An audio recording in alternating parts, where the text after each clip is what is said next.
Em Isaías, capítulo 40, a segunda parte do capítulo, o profeta vai nos falar sobre o Deus incomparável. Esse é um dos textos mais lindos da Bíblia, é uma revelação de quem Deus é. Aqui, Isaías ele vai nos trazer, nos dar informações teológicas preciosas sobre os atributos do nosso Deus, sua soberania, sua onipotência e sua grandeza. É o Deus incomparável. Eu convido você a ficar comigo aqui até o final, porque eu tenho certeza que vai ser bênção na sua vida. Lembrando que, se você ainda não se inscreveu no canal, se inscreva, tá? Clicando no botão vermelho aqui embaixo. Clique no sininho e ative todas as notificações.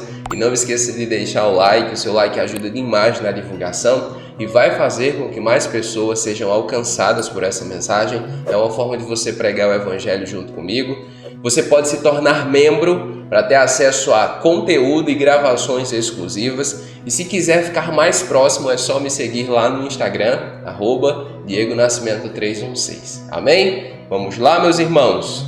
Em Isaías capítulo 40, a partir do versículo 25, está escrito assim: Com quem vocês me vão comparar? Quem se assemelha a mim? Pergunta o santo. Irmãos, esse texto aqui é sensacional, viu? Com quem vocês vão me comparar? Quem se assemelha a mim? Pergunta o santo, o Senhor, o único Deus. E no versículo 26 ele continua: Ergam os olhos e olhem para as alturas. Quem criou tudo isso? Aquele que põe em marcha cada estrela do seu exército celestial e a todas chama pelo nome. Tão grande é o seu poder e tão imensa é a sua força, que nenhuma delas deixa de comparecer. Olha o tamanho do poder do nosso Deus. E primeiro ele nos convida a erguer os olhos e observar a natureza e nos fazer uma pergunta: quem criou tudo isso? Você vê como o ser humano é tolo. E Isaías ele já fala sobre isso no capítulo 1. Isaías abre a introdução do seu livro, é exatamente essa, para dizer como nós, seres humanos, nos tornamos tolos. Porque ele diz, olha, o boi conhece o seu possuidor e o jumento conhece o seu dono, mas o meu povo não me conhece. E por uma série de vezes nós vemos o ser humano dizendo que nós viemos de uma explosão aleatória. Olha, irmãos, de verdade, para mim, eu não consigo de verdade assim conceber, imaginar como pessoas tão inteligentes em todas as áreas da humanidade dizem que nós viemos do acaso. Tá, procure outros motivos, diga outras coisas, mas que nós viemos de uma explosão aleatória que fez com que tudo isso existisse, para mim não faz o menor sentido. Mas nós sabemos que tudo isso veio do nosso Deus. E ele continua dizendo, aquele que põe em marcha cada estrela do seu exército celestial e a todas chama pelo nome. Eu não sei se você já parou para olhar assim no céu, quando o céu está bem estrelado, a quantidade de estrelas que aparece.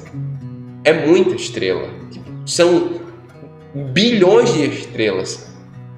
Mas o que Isaías está dizendo aqui é que a cada uma delas o Senhor chama pelo nome.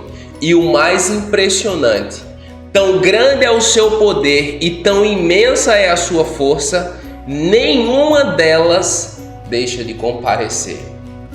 Eu imagino que você já tenha visto, mas se o Sol, se o astro Sol, fosse um pouco mais próximo da Terra, ele teria derretido toda a vida da Terra. E se ele fosse um pouco mais distante, não haveria vida porque era frio demais. Ou seja, o Sol está estrategicamente colocado a uma distância segura da Terra para que nós tenhamos vida aqui. Isso é só um dos fatores, tá? Só um dos fatores. Quando eu comparo isso, quando eu comparo esse fato com o fato de que Deus chama cada uma das suas estrelas e diz a elas onde elas devem permanecer, e elas obedecem, eu vejo se cumprir exatamente o que está escrito aqui nesse versículo 26 de Isaías.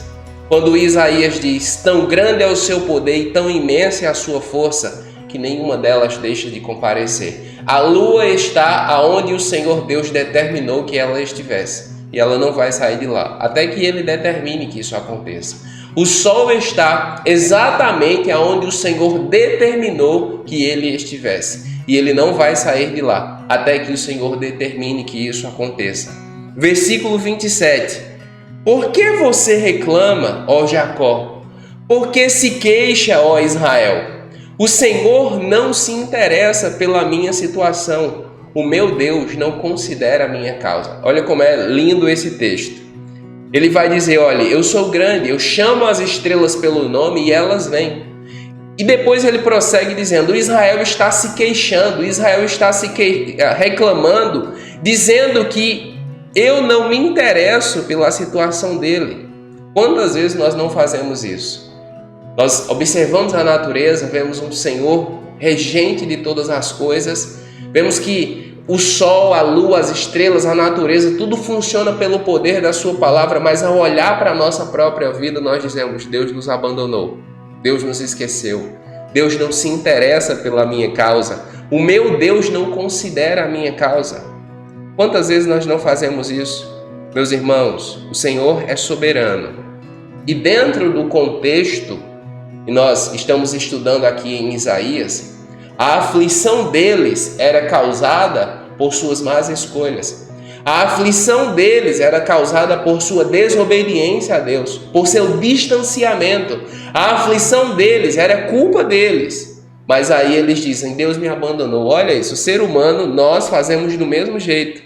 Nós pegamos o Senhor Deus e diz, Deus, está dando tudo errado na minha vida por sua culpa. Mas em nenhum momento nós paramos para pensar, no que eu errei? Será que eu glorifiquei a Deus com as minhas escolhas? Será que eu parei para orar? Será que esses resultados não são o fruto dos meus erros? Não, nós colocamos a culpa nele. O texto continua, meus irmãos. Versículo 28 está escrito assim. Será que você não sabe? Nunca ouviu falar? O Senhor é o Deus eterno, o Criador de toda a terra. Ele não se cansa nem fica exausto. Sua sabedoria é insondável. O que é que Isaías está nos dizendo? Ou o que o Senhor Deus está nos dizendo? Olhe, o Senhor é o Criador de toda a terra. Disso nós já sabemos, né? Eu imagino que você tenha isso como fé. Ele não se cansa nem fica exausto. O que é que o Senhor Deus está nos dizendo? Não existe a possibilidade de Deus se desinteressar pela nossa vida. De Deus ficar cansado. Me cansei de Diego, deixa a vida dele para lá. Me cansei de Francisco, deixa a vida dele para lá. Me cansei de Sinéia, de Cirlei, deixa a vida delas para lá. Não existe essa possibilidade. É exatamente isso que Isaías está dizendo. Ele não se cansa nem fica exausto. Mas aí o versículo continua com algo que eu acho maravilhoso. Sua sabedoria é insondável. Isso aqui é sensacional. Por quê, Diego? Porque é possível que eu e você vivamos uma série de coisas aqui na Terra que não façam o menor sentido para nós, mas que na sabedoria insondável de Deus é necessário. É possível que na eternidade nós tenhamos respostas a isso, mas é possível também que nós não tenhamos essas respostas. Por que eu estou dizendo isso? Porque a sabedoria do Senhor é insondável. Por exemplo, eu e Carol perdemos a nossa primeira gravidez, nosso primeiro bebê. O Senhor não me disse por que isso aconteceu. Embora desde adolescente eu ore pelos filhos do ventre da minha esposa, pelos meus filhos. Mas isso aconteceu. Eu não sei os motivos, não existe uma resposta clara. Embora eu saiba que na sua soberania tenha sido a melhor decisão. Eu sei que lá na eternidade nós vamos nos encontrar com o nosso filho ou com a nossa filha. Mas o porquê de nós termos vivido isso, é provável que nós não tenhamos essa resposta. E por quê? Por causa da sabedoria insondável do nosso Deus. Ele é soberano, entende? O que é que nos conforta? O que é que Ele está dizendo? Que as decisões que Ele toma acerca da nossa vida são as melhores decisões. Versículo 29. Ele fortalece o cansado e dá grande vigor ao que está sem força. Olha isso. Ele fortalece o cansado e dá grande vigor ao que está sem força. Você está cansado ou cansada? Você está exausto? O Senhor é poderoso para revigorar você. O Senhor é poderoso para encher seu coração de esperança. Aproxime-se dele. Versículo 30. Até os jovens se cansam e ficam exaustos, e os moços tropeçam e caem. O que ele está dizendo? Olhe, na força natural, até quem é muito forte, até quem é preparado, fica cansado. Mesmo os moços tropeçam e caem. A força do ser humano, ela é grande, mas é limitada. Versículo 31. Mas aqueles que esperam no Senhor renovam as suas forças. Aqueles que esperam no Senhor. A pergunta é: em que você está esperando? Em que ou em quem você está esperando? Onde está posta a sua esperança? Quando você olha para o seu futuro e para o seu presente, para o que você está vivendo, de onde vem a sua esperança? O salmista diz: elevo os meus olhos para os montes e pergunto: de onde virá o meu socorro?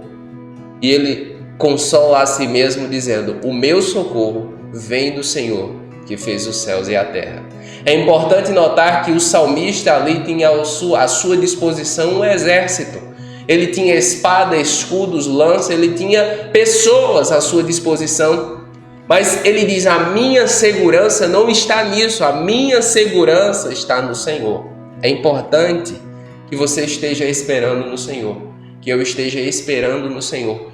Nós vamos passar por dificuldades, por vales, haverão momentos em que a nossa fé vai querer vacilar. Sim, vão haver esses momentos, mas o Senhor nos renovará. O Senhor nos renovará. E a promessa é: voam alto como águias, correm e não ficam exaustos, andam e não se cansam. Sabe qual é a promessa aqui, irmãos? É que a boa obra que o Senhor Deus começou na sua vida, Ele vai completar, Ele vai terminar. É possível que você esteja cansado hoje, me ouvindo, está cansado, espiritualmente exausto. É possível. Há dias que são muito difíceis de serem vividos, mas a promessa de Deus para você que espera nele é essa: eu vou renovar você, meu filho. Eu vou renovar você, minha filha. Continue crendo em mim, porque você não vai somente andar. Você não vai somente correr, você vai voar. Há coisas incríveis que eu tenho preparado para a sua vida. Espere no Senhor, confie nele e tenha certeza que Ele vai endireitar toda a vereda da sua vida. Amém?